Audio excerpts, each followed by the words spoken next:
Good evening प्यारे बच्चों। कल मैंने एक पहला वीडियो डाला था और आप लोगों के काफ़ी अच्छे कमेंट आए और अच्छा लगा कि मेरा एक छोटा सा प्रयास जो आपको थोड़ी बहुत सहायता करेगा। और आगे भी मैं कक्षा 10 और कक्षा 9 से संबंधित सीबीएसई कोर्स से संबंधित वीडियो डालते रहूँगी। आज मेरा एक छोटा सा टॉपिक है जो कहने में तो छोटा है लेकिन विद्यार्थी जीवन के लिए बहुत महत्वपूर्ण है और वो है स्ट्रेस। अब ये स्ट्रेस मैं ये नहीं कहती कि जो नहीं पढ़ते हैं या जो लास्ट टाइम पर पढ़ते हैं उन्हीं लोगों को होता है। ये स्ट्रेस उन्हें भी होता है जो कंटिन्यूस लगातार अनुशासन बनाकर टाइम टेबल बनाकर पढ़ रहे हैं। तो कैसे इस स्ट्रेस से बाहर अपने आप को निकाला जाए और अपना बेस्ट दिया जाए, क्योंकि कई बार क्या होता है बच्चा पढ़ के बहुत अच्छे से जाता है लेकिन इस तनाव के कारण इस स्ट्रेस के कारण एग्ज़ामिनेशन हॉल में वो कुछ ना कुछ गड़बड़ी करके आता है। तो जो मेरे अनुभव हैं और जो मैंने अपने बच्चे के साथ साझा करे हैं या जो मैं उन बच्चों में उन्हीं बातों को आप लोगों से कहूँगी जो वास्तविक है, जिसका यथार्थ है। मैं आपसे कोई किताबी बातें नहीं करूँगी, जो वास्तविकता है जिसको आप कर सकते हो उन्हीं बातों को मैं आपको बताऊँगी। तो इसको सुनकर, इसको समझकर मुझे लगता है आपको कहीं ना कहीं एग्ज़ाम टाइम पर कहें या बोर्ड एग्ज़ाम टाइम पर कहें या जो बोर्ड क्लासेस होती हैं जैसे 10th है 12th है, तो इस समय आपको इन चीज़ों से बहुत फ़ायदा होगा। तो आज का हमारा टॉपिक है स्ट्रेस, जो हमें एग्ज़ाम टाइम पर होता है। तो ये क्यों होता है, इसके पीछे पहले कोई भी समस्या है उसके क्यों में अगर हम जाएंगे, जैसे आप साइंस के स्टूडेंट हैं सभी लोग, तो कोई भी समस्या का निदान तभी होता है जब उसके हम क्यों, उसके कारण तक जाएं। तो इसका कारण क्या है कि हमारे जीवन में स्ट्रेस आता है, या स्ट्रेस अब जीवन में तो कई अन्य प्रकारों से आता है, लेकिन एग्ज़ाम स्ट्रेस क्यों आता है। जैसे आप इस पिक्चर में देख रहे होंगे कि इस समय इसको प्रेशर है कि आपको बहुत अच्छा करना है। अब ये बहुत अच्छा करना है, ये एक टीचर भी चाहता है, एक पेरेंट भी चाहते हैं अपने बच्चे से, और बच्चा कहीं ना कहीं खुद भी चाहता है। जब वो क्लास में कंपटीशन देखता है, अपने दोस्तों को देखता है, तो वो प्रेशर कहीं ना कहीं उसके ऊपर पड़ता है। लेकिन ये जो दबाव है ये कब उसके लिए एक मोटिवेशन का रूप बन रहा है और कब उसके लिए उसको स्ट्रेस का वातावरण बना के दे रहा है, ये हमें देखना है। तो एक विद्यार्थी जीवन का कैसा रूटीन होना चाहिए ये मैं आपको कैसे बता सकती हूँ, क्योंकि सबका अपना अपना जीवन शैली तरीका होता है। सबको अलग अलग तरीके से अपने जीवन को मतलब जीना चाहिए। मैं ये नहीं कहती कि मेरे अनुसार ही आप जियो, लेकिन फिर भी कुछ आइडियल चीज़ें मैं आपको बताना चाहूँगी। जैसे सबसे पहले स्ट्रेस को हम मिटाने के लिए हमको अपनी लाइफ में किस चीज़ को लाना है, वो है डिसिप्लिन। अब डिसिप्लिन मतलब अनुशासन। अब आप कहेंगे मैम अनुशासन, डिसिप्लिन तो स्कूल के अंदर होता है, डिसिप्लिन तो मतलब कहीं सोसाइटी में होता है, घर के अंदर कौन डिसिप्लिन रहता है। मेरा यहाँ पर डिसिप्लिन का मतलब है, देखो डिसिप्लिन का मतलब ये नहीं कि जब आपसे कहा जाए आप पढ़ने बैठ जाओ, जब आप मतलब आपको जब कोई कुछ कह रहा है, मतलब आपका जो डिसिप्लिन है वो बाहरी चीज़ों से है, तब वो डिसिप्लिन नहीं होगा। वो डिसिप्लिन कैसा होना चाहिए बच्चों, वो होना चाहिए सेल्फ डिसिप्लिन, यानी कि आत्म अनुशासन, कि आप जो कर रहे हैं वो अपने आप को अनुशासित करके कर रहे हैं। अब अनुशासित कर रहे हैं का अर्थ क्या है। देखो, हर व्यक्ति को, हर छोटे से छोटे बच्चे को भी पता होता है कि वो कब सही कर रहा है और कब गलत कर रहा है। इसका मैं आपको छोटा सा उदाहरण देती हूँ कि जब बच्चा अपने दोस्तों के साथ खेल रहा होता है और गिर जाता है और देखता है कि आस पड़ोस में कहीं उसकी ना मम्मी है, ना पेरेंट है, ना कोई भी उसके परिवार वाला नहीं है, तो वो गिरता है, उठता है, थोड़ा सा रोता है और चुप हो जाता है। लेकिन वही बच्चा जब गिरता है और देखता है कि आस पड़ोस में मेरे पेरेंट हैं, तो वो बहुत ज़ोर ज़ोर से रोने लगता है। तो ये एक बच्चे की नहीं, ये एक ह्यूमन मैं कहूँगी हैबिट है कि हमें क्या करना है। हम कोई भी चीज़ तब करते हैं जब हमसे कहा जाता है, जबकि वो हमारे भीतर खुद है। तो वही सेल्फ डिसिप्लिन आपको अपने अंदर क्या लाना होगा, सेल्फ डिसिप्लिन लाना होगा, आत्मानुशासन लाना होगा, कि आप खुद अपनी दिनचर्या को, कि किस प्रकार मुझे उठना है, किस प्रकार मुझे सोना है। मैं तो कहूँगी डिसिप्लिन में आपको ये भी आता है कि किस प्रकार आपको बोलना है। हमको कई बार लगता ना, अरे बोल दिया तो क्या हुआ। हमारे सरस्वती हमारी जिह्वा पर बैठी रहती है, आप कैसा बोल रहे हैं, आप कैसा सोच रहे हैं, ये सब अनुशासित। अनुशासन का मतलब सिर्फ ये नहीं कि आप यूनिफॉर्म में आइए या हेयर कट कीजिए या और भी कोई चीज़। अनुशासन हमको अपने व्यवहार में, अपनी वाणी में, ठीक है, अपने उठने बैठने में, मतलब हर चीज़ में आपको अनुशासन लाना होगा। अनुशासन का मतलब कोई स्ट्रिक्ट मैं आपको नहीं बोल रही हूँ, लेकिन फिर भी जब आप थोड़ा सा रोक कर, सोच कर बोलने लगोगे, रोक कर सोच कर समझने लगोगे तो आप खुद ही अनुशासित हो जाओगे। और अनुशासन आपको बाहरी ना हो, आपको भीतर अनुशासन हो। माना जैसे बच्चों को सबसे आजकल मैं देखती हूँ सबसे बड़ी प्रॉब्लम क्या है कि वो कोई भी चीज़ बिना कहे नहीं करते हैं, चाहे वो उठना हो, चाहे वो खाना हो, चाहे वो पढ़ना हो। हाँ, खेलना शायद वो अपने मन से कर सकते हैं, फ़ोन का यूज़ अपने मन से कर सकते हैं। बाकी जो उनके लिए अच्छी चीज़ें हैं उनका यूज़ वो जब तक उनसे उनके बड़े नहीं कहते हैं तब तक वो नहीं करते हैं। तो वो आप कब करोगे? जब आप सेल्फ डिसिप्लिन रहोगे, जब आप स्वयं से अनुशासित बनोगे। ठीक है, इसके बाद हमारा, अगर आप अनुशासित रहोगे तो आपका एक टाइम टेबल होगा। अब जो टाइम टेबल बहुत ज़रूरी है, उसका रीज़न क्या है? क्योंकि ये जो शेड्यूल मैं बना रही हूँ, ये जो वीडियो मैं बना रही हूँ, मैं आप एक विद्यार्थी के लिए बना रही हूँ। वैसे तो हर व्यक्ति का एक टाइम टेबल होना चाहिए, किसी भी चीज़ की समय सारिणी होनी चाहिए। जैसे खाने के लिए समय सारिणी है, भाई सुबह आप ब्रेकफास्ट कर रहे हो, दिन में लंच कर रहे हो, रात को डिनर कर रहे हो, तो इसके लिए समय सारिणी है ना। तो जब हर खाने के लिए, हमारी बॉडी को पचाने के लिए, हर चीज़ के लिए समय सारिणी है, तो हमारी जीवन शैली के भी समय सारिणी होनी चाहिए। अब वो समय सारिणी कैसी होगी कि आप खुद से, आप खुद देखिए कि आपका स्कूल का टाइमिंग क्या है, आपका ट्यूशन का टाइमिंग क्या है, आप कितने बजे सोते हैं, आपके घर में डिनर कितने बजे बनता है, आपके घर में लंच किस समय बनता है, उसके अकॉर्डिंग जो आपको सुटेबल हो उसके अकॉर्डिंग अपना टाइम टेबल बनाइए। और जब आप टाइम टेबल बनाएंगे, आप डिसिप्लिन रहेंगे, तो अपने आप ही आप बहुत सारी चीज़ों को सही रास्ते पर स्मूथली मैनेज वे में आप उसको कंट्रोल कर पाएंगे। तो सबसे बड़ी बात, सबसे पहले आपको क्या रहना है? डिसिप्लिन रहना है। और डिसिप्लिनिंग सेल्फ डिसिप्लिन रहना है। डिसिप्लिन रहोगे, सेल्फ डिसिप्लिन रहोगे, तो आपका कोई ना कोई टाइम टेबल होगा। आप टाइम टेबल, आपको क्या करना है, आप स्टूडेंट लाइफ जी रहे हो तो आपको अपने सब्जेक्ट का एक टाइम टेबल बनाना है। कि कई बार क्या होता है ना, बच्चे लैंग्वेज को छोड़ देते हैं। तो मैं आपसे ये नहीं कह रही कि आप लैंग्वेज को पकड़ लो। देखो, लैंग्वेज एक ऐसा सब्जेक्ट है, चाहे वो आपका हिंदी हो चाहे इंग्लिश हो, उसका आप कोई ट्यूशन नहीं ले रहे हो, लेकिन आपको मार्क्स वही देता है। 100 मार्क्स का इंग्लिश का पेपर होगा, 100 मार्क्स का हिंदी का, और 100 का ही मैथ्स और आपका साइंस का। तो जिन आप मैथ साइंस का ट्यूशन भी लगाते हो, ठीक है, हिंदी इंग्लिश को आप बिल्कुल माइनॉरिटी में ले जाते हो, तो ऐसा नहीं करना आपको। मैं ये नहीं कह रही कि आप 3 घंटे मैथ्स पढ़ो तो आप 2 घंटे हिंदी पढ़ो, नहीं।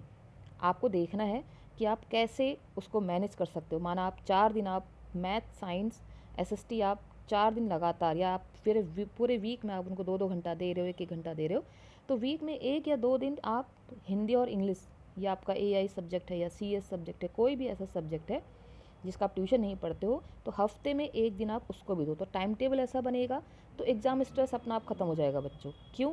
क्योंकि आप छोटे से छोटे सब्जेक्ट को भी पैटर्न वे में लेते हुए चल रहे हो। और सबसे बड़ी बात, कमजोरी, देखो एक कोटेशन मैंने यहाँ पे लिखा है, कमजोरी वह स्थिति है जहाँ से ताकत का सृजन होता है। हर बार जब हम अपनी कमजोरियों से लड़ते हैं, हम अपनी ताकत को और अधिक दृढ़ बनाते हैं। देखो कमजोरी क्या, कई कुछ बच्चे कहते हैं मैम मुझे मैथ्स नहीं आती, मुझसे नहीं होता। या कुछ कहते हैं मैम इंग्लिश की ग्रामर मुझे समझ में नहीं आती। या कुछ बच्चे कहते हैं साइंस में थ्योरी समझ नहीं, या न्यूमेरिकल समझ में नहीं आते। तो जो समझ में नहीं आते ना, उसके पीछे ज़्यादा हाथ धो के पड़ जाओ। अभी आप लर्निंग एज में हो, अभी आप ये मान के मत बैठो कि ये मुझसे नहीं होगा। आप ये मान के बैठ ही नहीं सकते। अभी आप देख रहे होंगे जितना एज बढ़ती जाती है मनुष्य की लर्निंग पावर कम होती है, लेकिन आप तो ग्रोइंग एज में हो। आज तो इस मिथ्य को भी तोड़ दिया है, इस मिथ को भी तोड़ दिया है कि एज बढ़ने के बाद लोग लर्निंग नहीं कर सकते। आप देखते हैं यूट्यूब में कई सारे ऐसे मोटिवेशन लोग हैं जिन्होंने कई मतलब पूरा वयस्क होने के बाद उन्होंने जो कुछ ऐसी ऐसी अचीवमेंट्स प्राप्त की हैं। तो आप तो लर्निंग एज में हैं, आपकी कोई भी कमजोरी नहीं है। आपको मैथ्स अच्छे से नहीं आ रही है, आपको मैथ्स समझ में नहीं आ रही है, मेरा तो सबसे पहला सजेशन है, सबसे पहले एनसीईआरटी पकड़ो। सबसे पहले मैथ्स साइंस एसएसटी एनसीईआरटी पकड़ो, एक एक लाइन को आप पढ़ो। कुछ नहीं करना, आपको अपनी कमजोरियों से लड़ना, और जहाँ से आप अपनी कमजोरियों से लड़ जाओगे वहीं से आप ताकतवर बन जाओगे। हमको क्या करना है? अपनी कमजोरियों से लड़ना है, क्योंकि कमजोरी हमें ताकत की परिभाषा तक पहुंचाती है। जबकि हम क्या करते हैं, हम कमजोरी को लास्ट में अपनी मजबूरी बना देते हैं कि अरे अब नहीं होता हमसे। तो आप अभी लर्निंग एज में हैं। और मैं तो अभी भी नहीं कहूँगी, मैं तो कहूँगी अब हमेशा हर व्यक्ति लर्निंग एज में होता है। जैसे मैं सीख रही हूँ आप लोगों को यूट्यूब चैनल पे पढ़ाना, तो ये भी मेरी लर्निंग एज नहीं है। इसका मतलब लर्निंग के लिए कोई एज क्राइटेरिया नहीं है, लर्निंग के लिए विल पावर चाहिए। तो वैसे ही कमजोरी को हराने के लिए भी क्या चाहिए, है ना, विल पावर चाहिए। आप उसको हराओ, आप उसको प्रैक्टिस से हराओ, आप उसको मतलब दृढ़ निश्चय होकर हराओ। ठीक है, ज़्यादा से ज़्यादा समय दो, चाहे वो मैथ्स हो चाहे एसएसटी में। बच्चे बहुत बार कहते हैं एसएसटी में फैक्चुअल क्वेश्चन हमें याद नहीं होते हैं, ईयर वगैरह याद नहीं होते हैं, तो उसको आप अपनी ताकत बनाओ। ठीक है, तो क्योंकि कमजोरी से ही यहाँ पे लिखा ना ताकत का सृजन होता है, सृजन माने निर्माण होता है, ताकत बनती कहाँ से है, जहाँ से हमारी कमजोरी दिखाई देती है। ठीक है, इसके बाद देखो हमने हमने सारी चीज़ें बात करी। जो इसका सबसे बेस्ट पार्ट है वो है हमारी लाइफ में देखो, आप किसी भी धर्म को मानते हो, आप किसी भी शक्ति के उपासक हो, मतलब आप किसी भी शक्ति को प्रेयर करते हो, जब भी आप दुख में हो या जब भी आप खुश हो, आप जिसको भी धन्यवाद करते हो या जिसके लिए भी आगे हाथ जोड़ते हो, जिससे प्रार्थना करते हो, तो सबसे बड़ी बात होती है प्रेयर। तो बच्चों, आप किसी भी धर्म के हो, मेरा आपसे रिक्वेस्ट है कि आप सुबह और शाम हो सके तो आप जिस जिस समय भी आपको लगे 5-10 मिनट आप बैठ के जिसको हम मेडिटेशन के वे में, आज हम जैसे हम योगा की बात करते हैं, योगा की बात क्यों कर रहे हैं, क्योंकि बच्चे का ध्यान केंद्रित नहीं हो पा रहा है। तो आपको क्या करना है, आप जिस भी ईश्वर को मानते हैं, मंदिर जाइए, मस्जिद जाइए, जहाँ भी जिस भी धर्म के आप हैं, या कहीं नहीं तो आप जहाँ पर बैठ के पढ़ रहे हैं वहीं पर आप पालती मार के बैठ जाइए और थोड़ी देर हाथ जोड़ के या कुछ भी अपने भीतर अपने ईश्वर को झांकी या थोड़ी देर ध्यान कीजिए। वही क्या करेगा, आपको अंदर से मजबूत करेगा। देखो बहुत सारी परेशानियां ऐसी होती हैं जो हमें ईश्वर के एक जो अदृश्य शक्ति है ना, वही सबसे पावरफुल होती है। जो दिखाई नहीं दे रही तो वो शक्ति कितनी अपरंपार होगी। तो सबसे पहले अपनी रूटीन में, अपनी लाइफ रूटीन में, अपनी दिनचर्या में सुबह और शाम कुछ देर, पहले दिन आपको 5 मिनट लगेंगे, दूसरे दिन आपको 10 मिनट लगेंगे, फिर आपको खुद ही उस प्रेयर, उस मेडिटेशन की तरफ जाने का मन करेगा और आपको वहाँ से शक्ति मिलेगी। सबसे बड़ी पावर, इंटरनल पावर आपको मिलेगी। आप खुद, आपका ध्यान एकाग्र होगा। कई बार बच्चे कहते हैं कि मैं याद करता हूँ लेकिन भूल जाता हूँ, तो ये मेडिटेशन है बच्चों। आप किसी भी आराध्य ईश्वर को मानते हो, आप बैठें, ध्यान करें, उनसे एकाग्र हों, ईश्वर की शक्तियों को समझें, और जो भी आप गलतियाँ करते हैं, कहते हैं ना कि अपनी गलतियों को स्वीकारें। क्योंकि बच्चा सुधार कब करता है, बच्चा क्या, हर व्यक्ति सुधार कब करता है, जब उसको पता होता है कि मेरी गलती क्या है। तो आप अपनी गलतियों को समझिए। आपने दिन भर जो भी किया, माना आपने डिसिप्लिन आज आप नहीं रहे, माना आज आपने टाइम टेबल फॉलो नहीं किया, आज दिन भर आपने जो भी किया, ठीक है, उसको आपने सुबह शाम बैठकर ईश्वर के सामने या किसी भी शक्ति को आप मानते हो वहाँ पर मेडिटेशन करें, ध्यान करें। इससे क्या होगा, आपकी इंटरनल पावर स्ट्रांग होगी।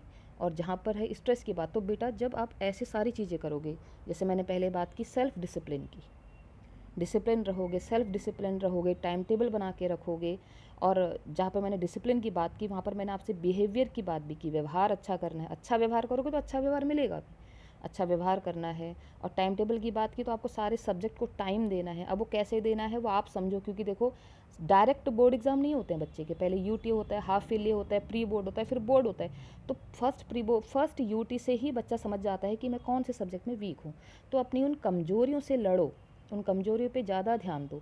जिसमें आप अच्छे हो उसमें तो आप अच्छे हो ही। बच्चा क्या करता है, कभी कभी जो उसको अच्छा लगता है उसी उसी बुक को खोल के बैठ जाता है।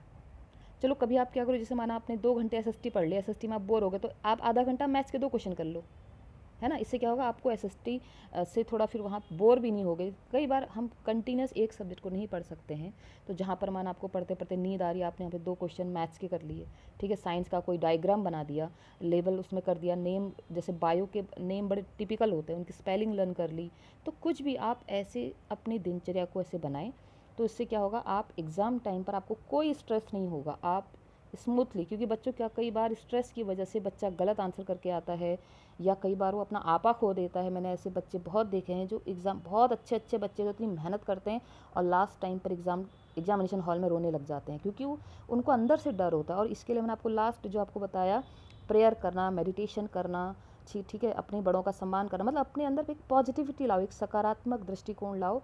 कि मैं ये नहीं कह रही कि आप इसको एकदम से फॉलो करोगे या एकदम से फॉलो करने लग जाओगे, बहुत ईजी वे में हो जाएगा, ऐसा नहीं है। किसी लोग कभी आपको अनुशासित होने में समय लगेगा, ठीक है, आपको भाषा बोल के सोच समझ के बोलने में समय लगेगा, आपको टाइम टेबल बनाने में समय लगेगा, लेकिन आप इसको रोकना नहीं। जो चीज़ मैंने आपको बताई है, ठीक है, जो वो चाहे आपका टाइम टेबल हो, सेल्फ डिसिप्लिन वाली बात हो, ठीक है। सबसे पहले डिसिप्लिन, और वो भी सेल्फ डिसिप्लिन, फिर टाइम टेबल बनाना, और दूसरी बात अपनी कमज़ोरियों से लड़ना।